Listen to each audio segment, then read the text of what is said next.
orang itu berbuat baik atau berbuat buruk itu dari hatinya. Makanya kalau dulu orang tua kita itu, kalau kita punya masalah, punya hajat dan lain sebagainya, ketika kita bilang sama orang tua selalu bilang, selalu memberikan nasihat. Tanyakan kepada hati nurani. Tanyakan kepada hati. Karena tolak ukurnya adalah hati. Demikian juga dengan orang belajar agama. Salah satu perdebatan sengit saya dengan saudara Diodatus Dedi Sunjoyo Cahyadi, atau yang kita kenal dengan Deddy Corbuzier. Ketika kemudian saya sering diskusi dengan beliau, dan ini sekaligus saya ingin menyampaikan kepada semuanya, tidak ada cerita Gus Miftah itu pengen mengislamkan Deddy Corbuzier.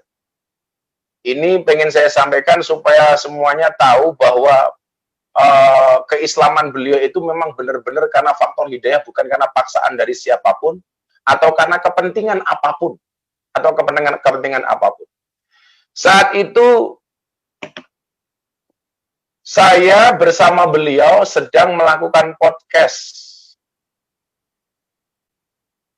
Ketika podcast itu muncul sebuah pertanyaan, yang sampai hari ini saya ingat betul pertanyaannya itu. Waktu itu saudara Dedi bilang sama saya, Gus Miftah, apa bro? Kok menurut saya banyak isi kandungan Al-Quran yang tidak logis ya? Loh, tidak logisnya di mana? Coba you lihat, dia bilang.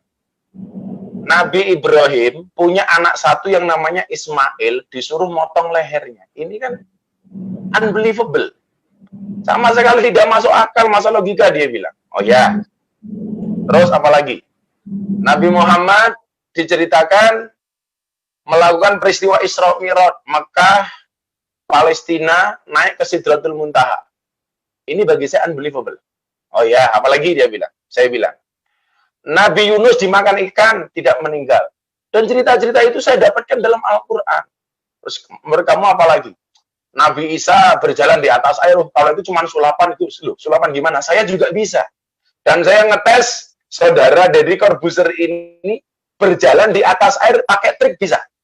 Karena orang ini kan the best magician in the world di Amerika waktu itu. Dan ternyata mampu. Lah, pertanyaan dia ke saya waktu itu adalah, Gus Miftah, kenapa banyak ajaran agama itu yang tidak rasional, termasuk agama Anda, dia bilang.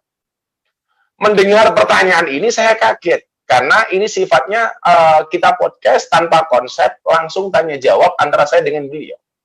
Waktu itu sebelum saya jawab dari perspektif Al-Quran, saudara Deddy Corbuzier, saya tanya, bro tolong dijawab. Sebelum saya jawab pertanyaan ente, jawab pertanyaan saya. Cinta itu dari mata turun ke hati atau dari hati naik ke mata? Jawaban saudara Deddy sama dengan mayoritas jawaban orang Indonesia. Bahwa cinta itu dari mata turun ke hati. Bahwa cinta itu dari mata, berawal dari mata, kemudian turun ke hati. Jawaban dia saya bilang, Anda salah. This is the big wrong. Loh, kenapa demikian? Saya jawab, iya. Kalau orang itu jatuh cinta dari mata turun ke hati, berarti selamanya kamu tidak akan pernah mencintai Allah. Kenapa? Karena orang buta matanya tidak pernah melihat Allah. Dia masih bingung. Saya jawab lagi. Kalau cinta itu dari mata turun ke hati, berarti kita tidak akan pernah mencintai Rasulullah. Kenapa demikian? Karena orang buta matanya tidak pernah melihat Rasulullah. Masih bingung. Saya jawab lagi. Kalau orang cinta itu dari mata turun ke hati, berarti orang buta itu tidak akan pernah merasakan indahnya cinta. Kenapa? Karena orang buta tidak pernah melihat pasangannya. Tapi nyatanya mereka bisa menikah dan meteng, hamil, punya anak. Padahal tidak pernah melihat pasangan. Maka yang benar itu adalah cinta itu dari hati naik ke mata. Artinya apa? Ketika kamu belajar agama, yang benar itu akal yang mengikuti hati atau hati yang mengikuti akal. Maka kemudian Allah berkenan menurunkan ayat pertama kepada baginda Rasulullah Muhammad SAW. Bunyinya adalah Iqra' bismi rabbik. Iqra itu dimensi akal, Bismi Rabbik itu dimensi hati. Iqra itu intelektualitas, Bismi Rabbik itu spiritualitas. Lah, orang belajar agama yang benar, apakah akal yang mengikuti hati atau hati yang mengikuti akal? Yang benar adalah akal yang mengikuti hati. Artinya apa? Senternya itu adalah hati. Lah, kenapa kemudian bangsa ini hari ini banyak yang carut-marut?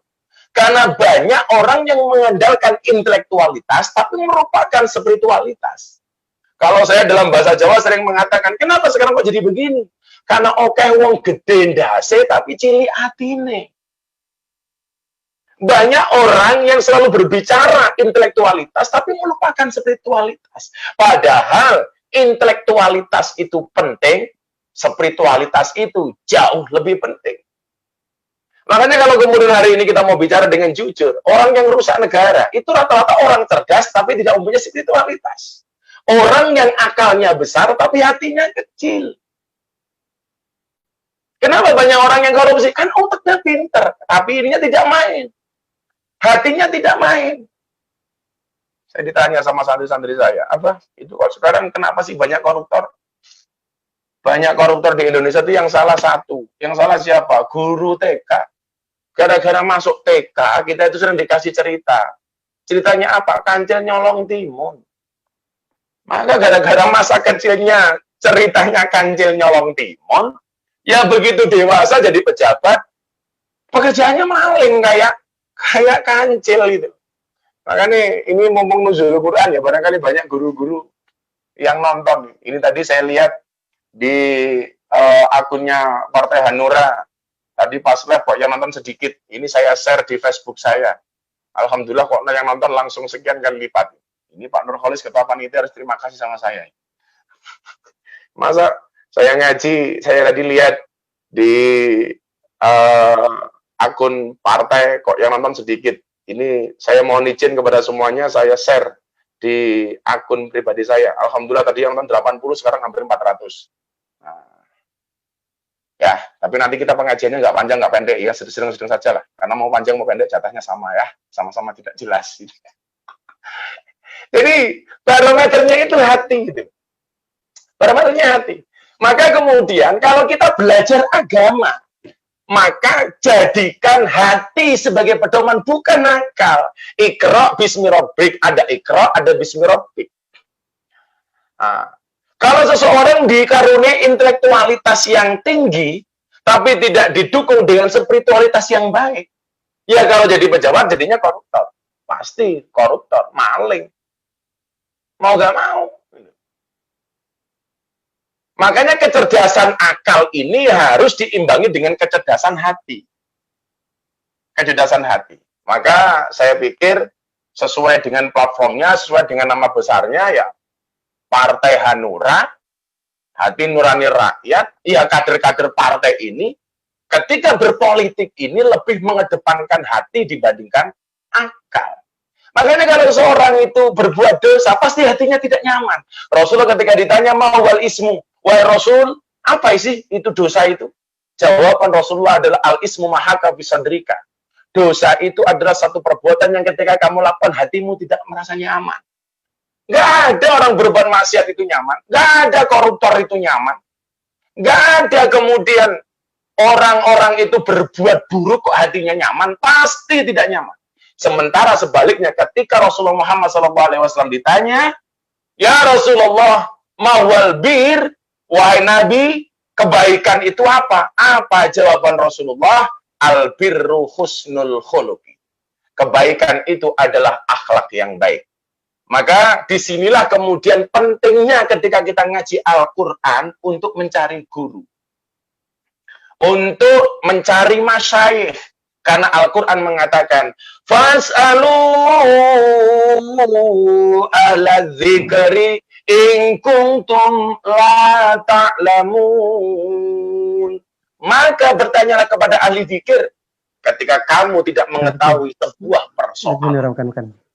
Yang menjadi persoalan hari ini adalah banyak orang ngaji Al-Quran tanpa dibimbing oleh guru. Maka akhirnya ngawur. Menafsirkan Al-Quran serampangan. Padahal Rasulullah mengatakan man fassara al-Qur'an bi ra'yih falyatabawwa maq'adahu minan nar. Barang siapa menafsirkan Al-Qur'an dengan kemampuan akalnya sendiri, maka siap-siaplah mengambil tempat duduk dari api neraka. Saya kasih contoh barangkali begini, Bapak Ibu Pak kader Partai Hanura yang saya muliakan. Saya itu pernah di-tag sebuah akun Instagram. Di-tag sebuah akun Instagram yang mengatakan begini, awas hati-hati lagu musyrik. Saya sudah mulai kaget. Apa yang dimaksud dengan lagu musyrik? Ternyata menurut orang ini, yang dimaksud dengan lagu musyrik itu adalah lagu Padamu Negeri. Padamu Negeri. Dan seterusnya, itu dianggap lagu musyrik.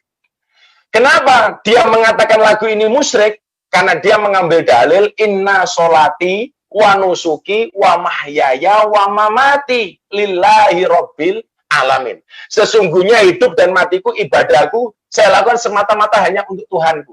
Lah, inna sholati ini kemudian dijadikan dalil untuk menjustifikasi bahwa lagu Padamu Negeri itu musyrik. Ini yang namanya jaga sembung bawa golok, gak nyambung, blok. Ini nggak nyambung. Tapi fenomena ini hari ini terjadi di Indonesia. Sama halnya kemudian ketika hari ini banyak orang teriak-teriak tentang khilafah. Bahwa Pancasila sudah tidak cocok dengan bangsa Indonesia. Harus diganti dengan sistem khilafah. Allah mengatakan, wa kadzalika ja'alnakum ummatan wasatan. Kalau saya secara pribadi, baik di dalam beragama maupun di dalam bernegara, mengambil posisi yang wasatiyah. Yang moderat, yang tengah-tengah. Ada bahasa wasatun, ada bahasa wastun. Kalau wasatiyah, wasatun itu adalah tengah-tengah tepat di senternya. Tapi kalau di namanya wastun itu tengah-tengah tapi tidak tepat di senternya. Di dalam beragama maupun di dalam bernegara, saya mengambil posisi yang wasatiyah. Dalam konteks bernegara, saya mengambil posisi yang wasatiyah, yang tengah-tengah. Artinya apa? Kalau pemerintah ini baik, akan saya dukung 100% dengan segala daya upaya saya. Tapi kalau kemudian pemerintah ini jelek atau ada kurangnya, wajib kita kritisi, tentunya dengan cara bil ma'ruf, dengan cara yang baik.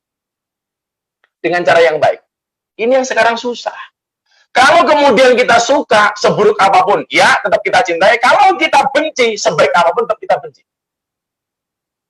Ini namanya bukan umat yang wasatiyah. Ketika kita menempatkan diri kita secara wasatiyah, maka kita akan menjadi pribadi-pribadi yang objektif. Ada orang bilang, selama ini postingan Gusnas selalu membela pemerintah, salah. Salah. Soal kebijakan. Kalau kemudian memang pemerintah kurang baik, kita tanyakan. Tadi sore saya diminta menjadi pengisi acara di Mata Najwa. Saya sampaikan. Bagaimana menurut Gus Miftah tentang penanganan pandemi corona hari ini? Saya bilang, saya hari ini gagal paham dengan istilah berdamai dengan corona. Gara-gara muncul bahasa berdamai dengan corona yang sangat ambigu, yang tidak ada juklak dan juknisnya, jalan-jalan 2 hari terakhir kembali ramai. Mal, pasar, orang kembali tumpah ruah di jalan, di mal, di pasar, dan lain sebagainya. Kenapa? Karena menggunakan dalil berdamai dengan corona. Ini saya gagal paham. Maka saya kritik. Tadi sore saya ada pertemuan dengan Kepala Staf Presiden dengan beberapa ulama, saya sampaikan. Ini bagi saya multitafsir. Dan ini yang dijadikan dalil oleh rakyat hari ini untuk turun ke jalan.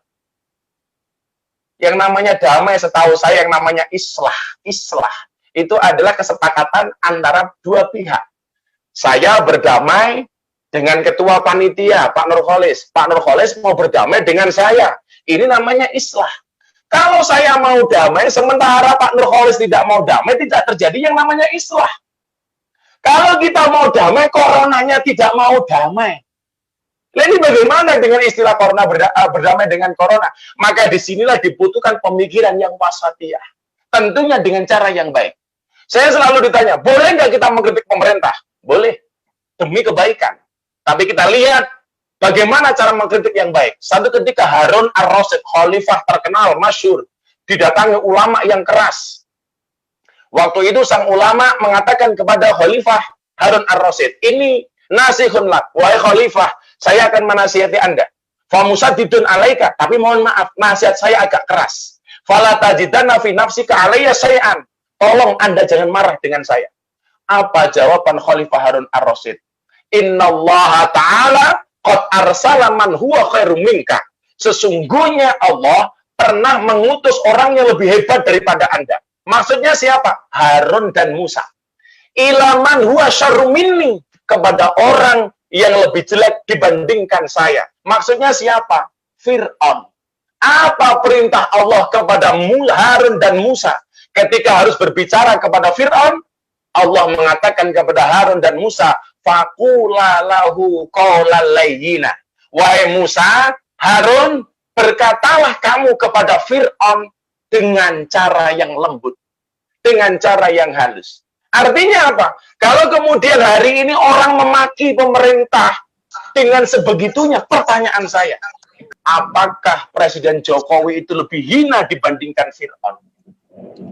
Apakah Kiai Ma'ruf Amin itu lebih hina dibandingkan Fir'aun? Padahal seorang kiai besar, keturunan dari Syekh Nawawi Al-Bantani. Maka disitulah kemudian kita dibutuhkan wa kadzalika ja'alnakum ummatan wasatan. Lebih dari itu, persoalan toleransi sudah diajarkan oleh baginda Rasulullah Muhammad SAW. Bagaimana kemudian Rasulullah mengaplikasikan Islam sebagai rahmatan lil alamin. Saya kasih satu contoh. Satu ketika Nabi Muhammad SAW memutuskan hijrah dari Mekah ke kota Madinah. Begitu masuk kota Madinah ada persoalan baru. Karena di tengah-tengah kota Madinah ada tokoh besar yang sudah ada sejak sebelum Kanjeng Nabi Muhammad SAW. Nama tokoh tersebut adalah Abdullah bin Ubay. Abdullah bin Ubay. Anda jangan salah, walaupun namanya Abdullah, ini bukan orang Islam. Bukan orang Islam. Maka ketika Deddy Corbuzier masuk Islam, dia bilang sama saya, Gus Miftah, apakah saya harus ganti nama? Oh tidak. Tidak ada syarat orang masuk Islam harus ganti. Mengajak bukan untuk menghakimi. Maka karena dakwah itu mengajak bukan menghakimi, maka partnernya Nabi Muhammad itu adalah malaikat Jibril. Tapi kalau dakwah itu harus menghabisi, maka partner dakwahnya adalah Israel. Apakah Nabi Muhammad berhasil mengislamkan Abdullah bin Ubay? Tidak. Tetapi anaknya Abdullah bin Ubay ini akhirnya masuk Islam. Singkat cerita, Abdullah bin Ubay ini meninggal dunia orang yang mencintai Rasulullah. Apa yang terjadi?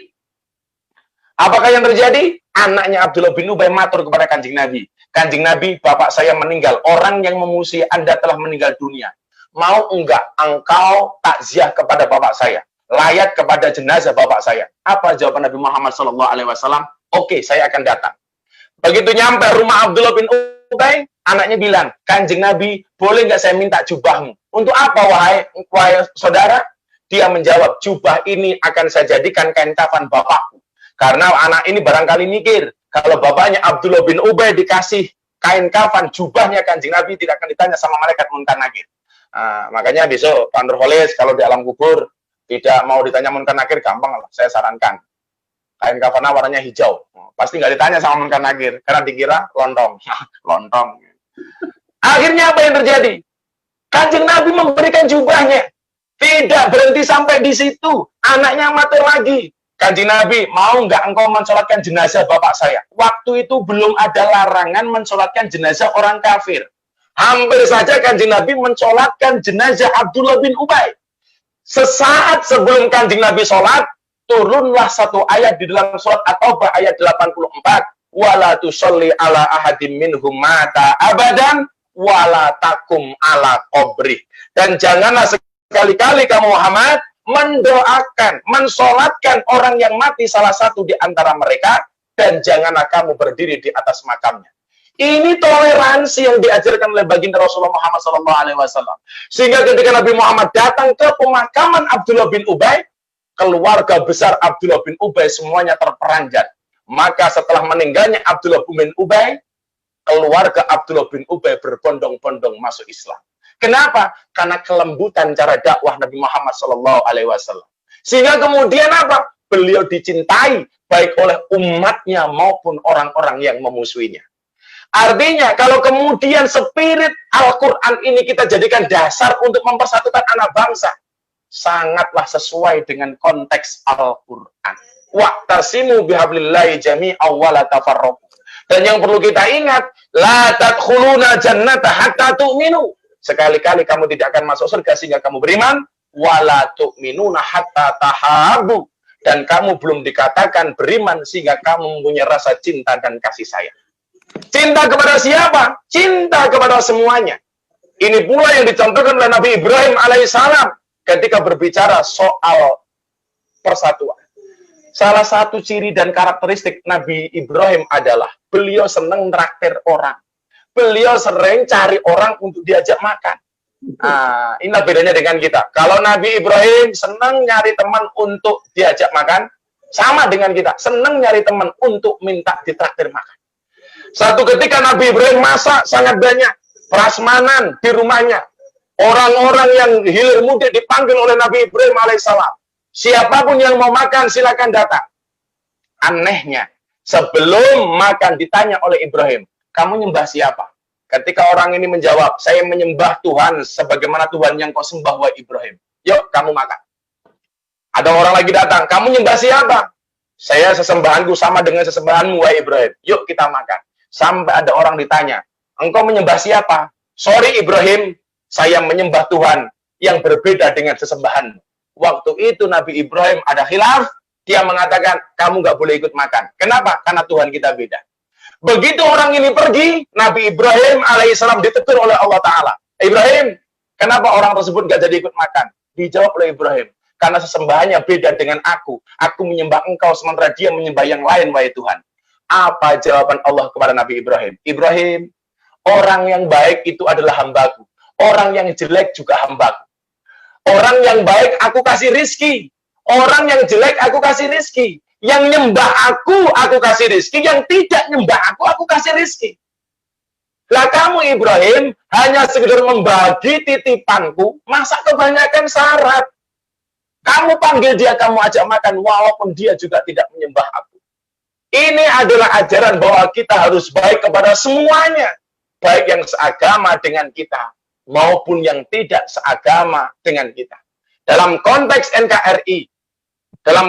NKRI, Bhinneka Tunggal Ika, berbeda-beda tapi tetap satu jua. Barangkali hari ini bangsa Indonesia tidak dipersatukan dengan satu agama yang sama. Tapi kita dipersatukan dengan merah putih yang sama. Maka konteksnya adalah lakum dinukum waliyadin. Barangkali Allahumma ja'alna fi hadhihi lailatul syahril syarifatil mubarakati minas suhada'il maqbulin wa la taj'alna minal ashqiya'il mardudin. Allahumma inna nas'aluka ridhaka wal jannah wa na'udzubika min sakhatika wan nar wa ajirna minan nar ya mujir. Allahumma ya mujir ajirna minan nar. Allahumma ya mujir ajirna minan nar. Allahumma ya mujir ajirna minan nar. Allahumma innaka afuwun karimun tuhibbul afwa fa'fu anna ya karim. Allahumma innaka afuwun karimun tuhibbul afwa fa'fu anna ya karim. Allahumma asrif anna al-ghala wal waba wal bala wa ta'un